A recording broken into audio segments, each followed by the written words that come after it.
Social Security, and what you need to know. We have a lot to cover in this video, so let's get into this right away. But if you haven't done so yet, or if you happen to be new here, make sure to hit the subscribe button right down below the video so I can keep you updated each and every day with all of this information that is changing very rapidly, especially as it pertains to Social Security beneficiaries, including retirement, disability, SSDI, survivors, SSI, VA, RRB, low income, and no income. So again, thank you so much for joining me. I truly do appreciate it. Hit that subscribe button right down below the video if you haven't done so yet, and let's get into this right away.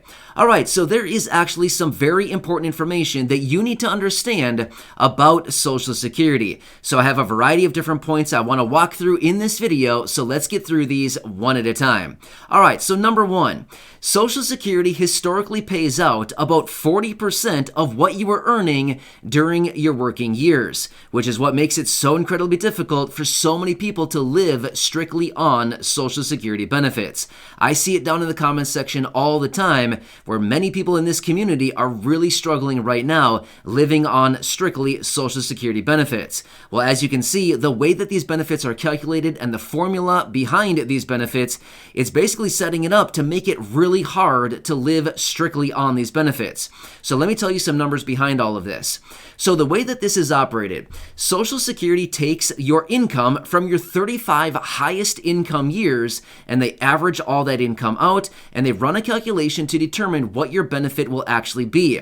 Let me give you just a really quick and simple calculation is basically how this is operated. Now again, this is not exactly how it works, but I'm just giving you this as an example to better understand the process. Let's just say, for example, over 35 years, you earned on average $1,000 per month. Again, I'm just giving a really easy example here to better understand. Okay, so over the 35 years, you earned an average of $1,000 per month. According to the calculations and everything that they averaged out based on your 35 highest income years, based on $1,000 per month, you would get roughly $400 per month as a Social Security benefit. Well, as you can see right there, that would make it very, very difficult to live on. If you were used to living on $1,000 per month and all of a sudden you're getting $400 per month, yeah, as you can see, that's going to make it really, really tough, right? So that's generally the historical payments behind Social Security is generally about 40% of your income of when during your working years. So as you can see here, no wonder why so many people struggle when living on Social Security. One other statistic I want to quickly tell you here, and then we'll get into more interesting and very important information we need to understand about Social Security. Let me take that back. About 40% of people living on Social Security rely on their benefit for 90% of their income. I've seen it down in the comments section here many times before where many people reach out and say, I rely on my benefit for 100% of my income. And that is not unheard of either. Again, we're using all of the averages across the roughly 65 to 70 million beneficiaries of Social Security right now. So of course, these are all averages, right? Well, yeah, there's a lot of, it doesn't take very many people to offset the averages as far as, higher income people that may be receiving a much higher benefit, as far as, their benefit being a percentage of their actual annual income or monthly income. So anyway, let's get into number two here. The cost of living adjustment is not keeping up with inflation. Well, we've known this for a very long time now. In fact, I've been talking about the COLA a little bit recently, and we all know that the COLA, the cost of living adjustment that everybody receives every single year who receives Social Security benefits, yeah, it's no surprise that this does not keep up with real inflation that we are experiencing right here, right now. Especially right now as I record this video, we are experiencing some massive inflation. And once again, going into the new year, we're seeing that the new cost of living adjustment, once again, is far behind what the actual inflation is that we're experiencing right here, right now, as we live in real time. So this is not unheard of. Again, many of us have known this for a very long time now. which is why we continue to see these different proposals that are coming out right now to actually reform Social Security. And one of the major things that everybody wants to do right now is actually adjust how the cost of living adjustment is actually calculated to better reflect the expenses from Social Security beneficiaries. So one thing that they want to do is right now, the cost of living adjustment is calculated off of the CPI, Consumer Price Index.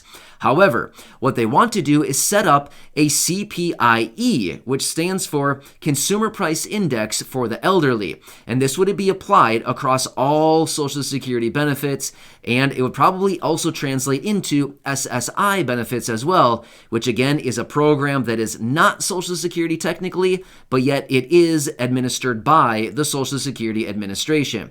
However, this actual CPIE would better reflect the actual expenses that people who receive Social Security benefits actually experience on a regular basis, on a monthly basis, on an annual basis, but it would better reflect those expenses.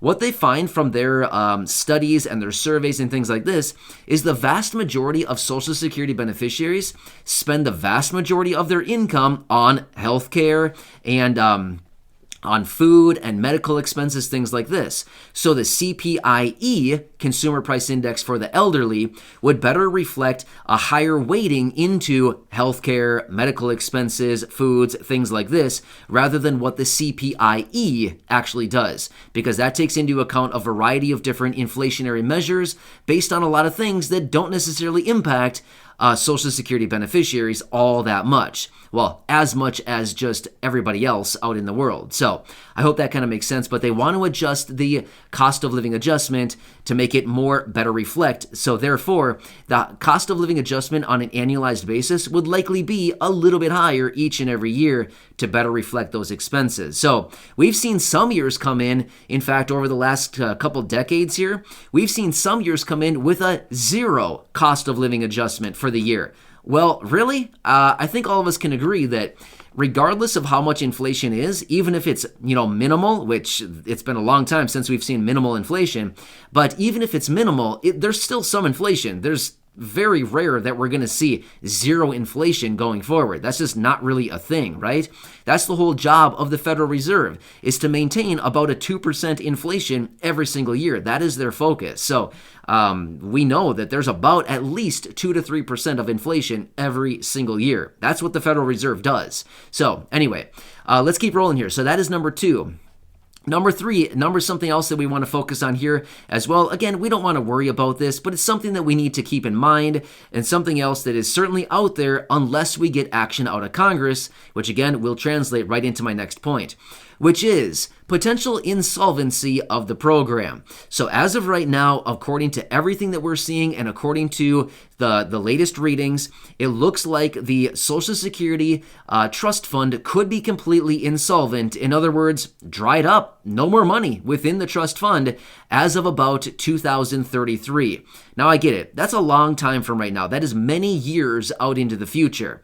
However, it is still something that we need to watch very closely because number 1, we all recognize time goes very fast. Another thing too, there's about 10,000 baby boomers who are eligible to receive Social Security benefits, or I should say start drawing on Social Security benefits every single day. That's a lot of people drawing on Social Security benefits. And by all means, if you're eligible for the benefits, grab them, right? You've worked all your life, you've paid into the system, and you are due all of these benefits. By all means, I would say take them if you are eligible to receive them. But again, of course, I don't know your situation, so I'm not giving you advice in any way, shape, or form, but rather you can assess your situation and determine when is the best time for you to start drawing on your Social Security benefits that you've earned over years and years of paying into the system and, of course, years and years of service. So again, congratulations. Amazing, right?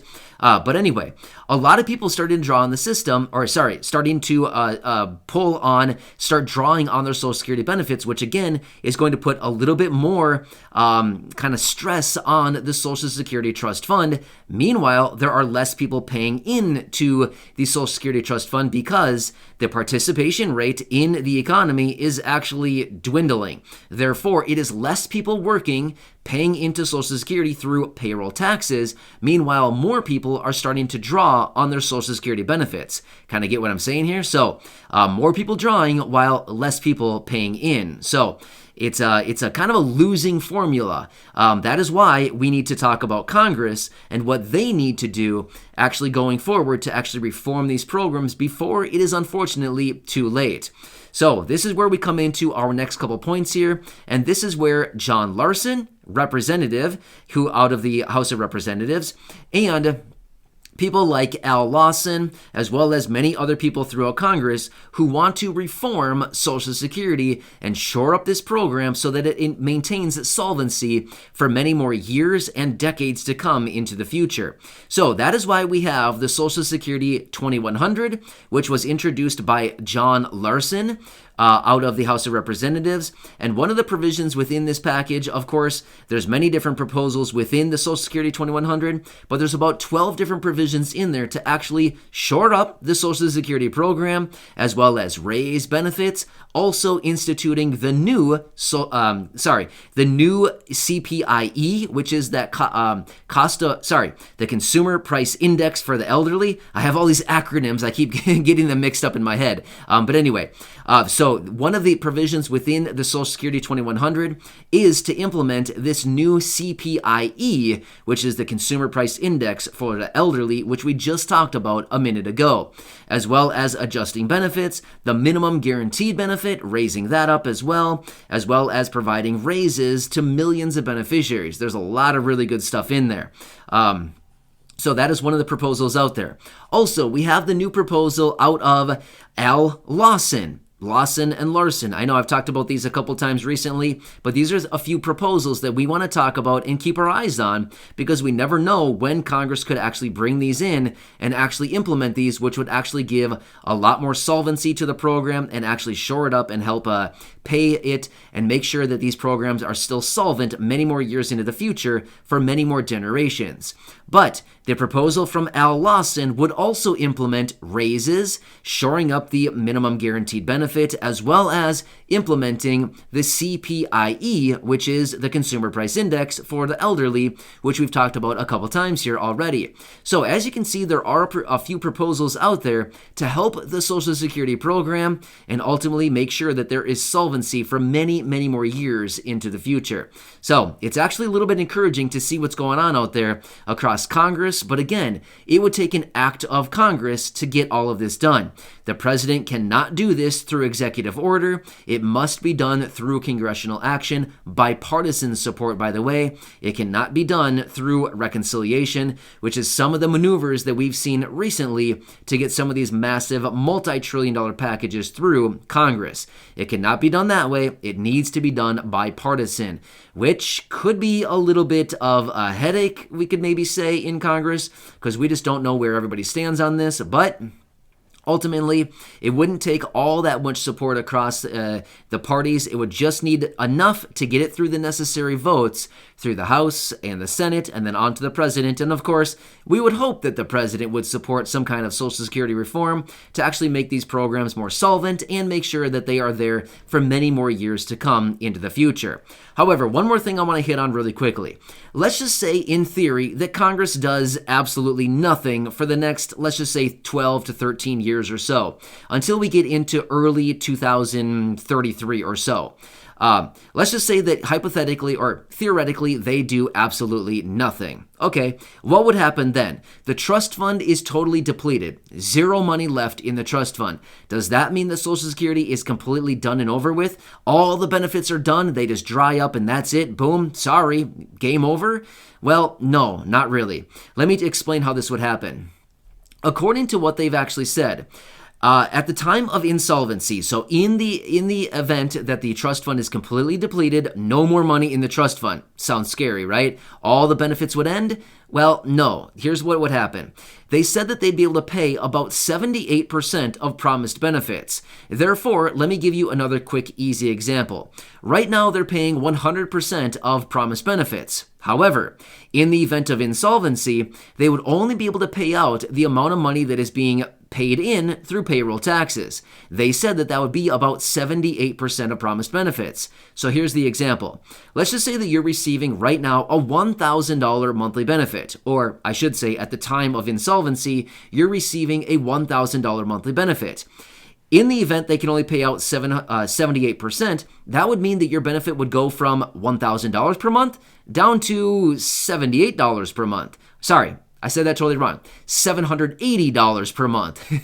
A $78 benefit would only be, that would not be that would only be 7.8%. So anyway, sorry, I said that wrong. If you receive a $1,000 benefit, it would be reduced down to $780 per month. That would be 78% of the promised benefits. So as you can see here, that would not be a good situation. If you're living on $1,000 each and every month and you're relying on that $1,000 and all of a sudden it drops down by $220 down to $780 per month, that would not be a good situation, right? As you can see here, the numbers would not make sense. For a lot of people, that would be a really tough thing going forward. That's why it is so important for Congress to make this happen and to shore up the programs and make sure that these programs have solvency for many, many more years to come into the future.